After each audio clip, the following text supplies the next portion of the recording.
Hello everyone watching this video. I hope you're doing good wherever you are. Welcome back to our channel, and today I'm going to share with you about the business classification.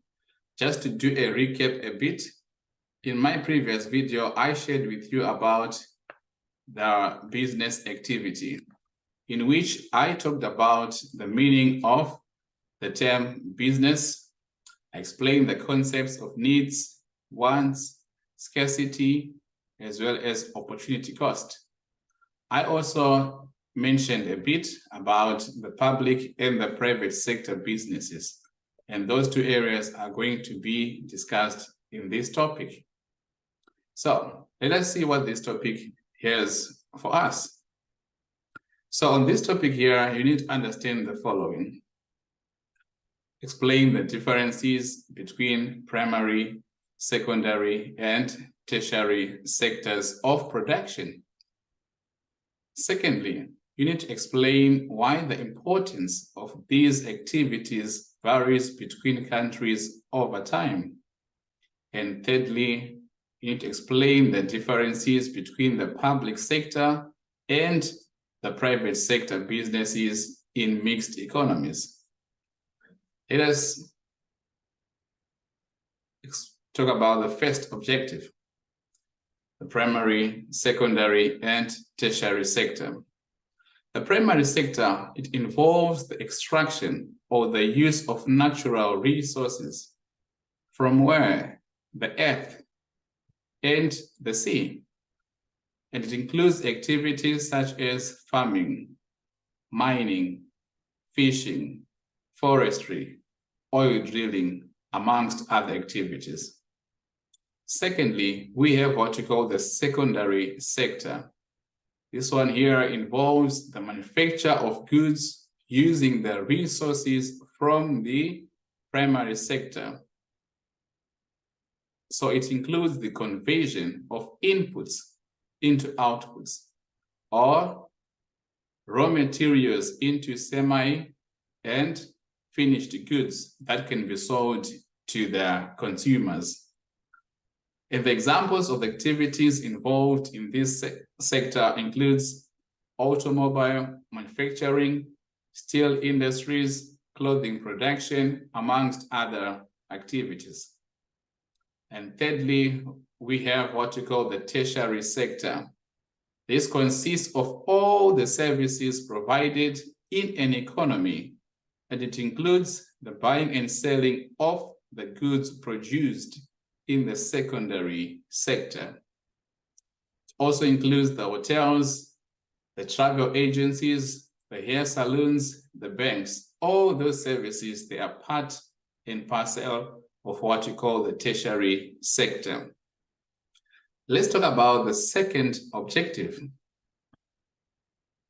Why the importance of these activities varies between countries over time. So the countries that we have can be categorized into two: the less developed countries and the developed countries. Let's talk first about the less developed countries. These countries, they are characterized by the primary sector.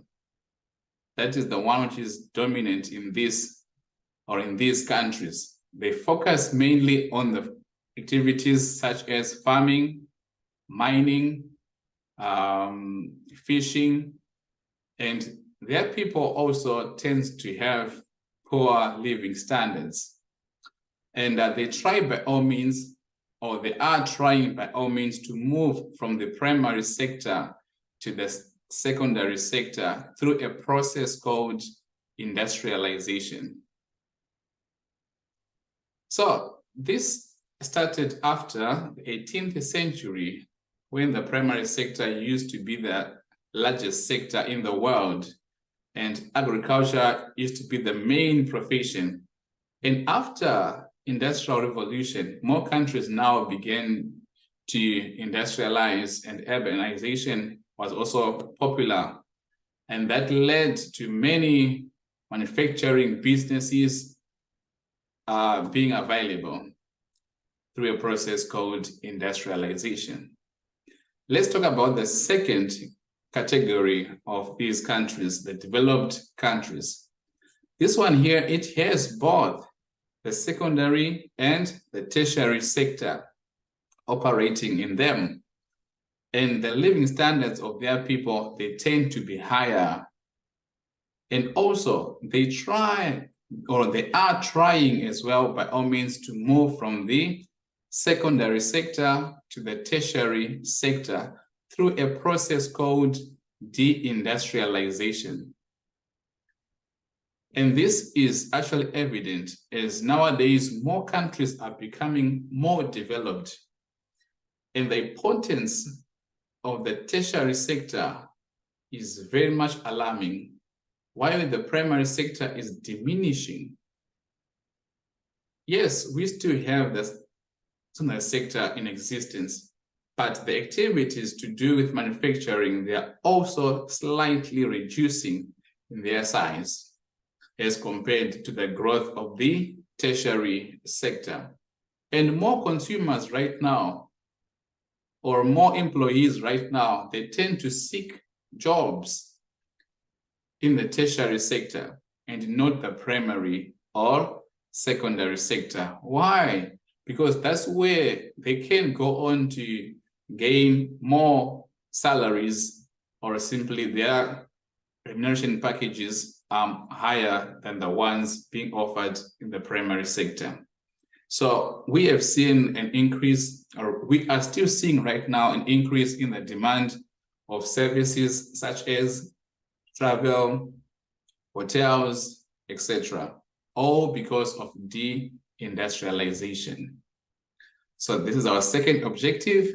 The third one is the public and the private sector. Private sector, this is where the private individuals own and run business ventures. So all the businesses which are owned and run by the private individuals, they fall under the private sector. And their main aim is to make a profit. So they try by all means to reduce the costs and risks of the business and increase the price for their products in order for them to generate more profits. And this sector is linked to a free market economy. It's discussed more in the economics. And we have businesses such as Nike, McDonald's, the Virgin Airlines, amongst other examples that you may give from your area. And secondly, we have what we call the public sector, where the government owns and runs business ventures. So all the businesses which are owned and run by the state or the government, they fall under the public sector. Their main aim is not to make a profit, no, but to provide the essential public goods and services to their people, to improve their welfare of their citizens.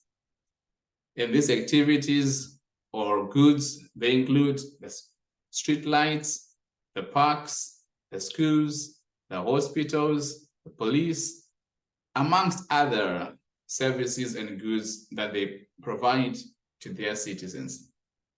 And these activities, they are provided through the taxpayers' money. The roads that you see in your country, it is the taxpayers' money which funds all those activities. Talk about the stadium construction. Taxpayers' money is used to do all that. So they work in the interest of their citizens, providing them with all the services and goods that they require to improve their welfare or simply their living standards. So in some cases, some businesses, they may change ownership from being a public sector business into a private sector business. So when that happens, the process is known as privatization. And in some cases, a private sector business may fail to operate and the product they are providing the market with is very much essential, that business may go on to be converted from being a private sector business into a state-owned or a public sector business through a process known as nationalization. So that's all about this topic. And thank you very much for listening. And if you want to hear more, please stay tuned for the next video. And if you have something to ask or to share with me, please feel free to send me an email, email address below. And don't forget to subscribe and share the link with your friends and family. See you in our next video. Ciao.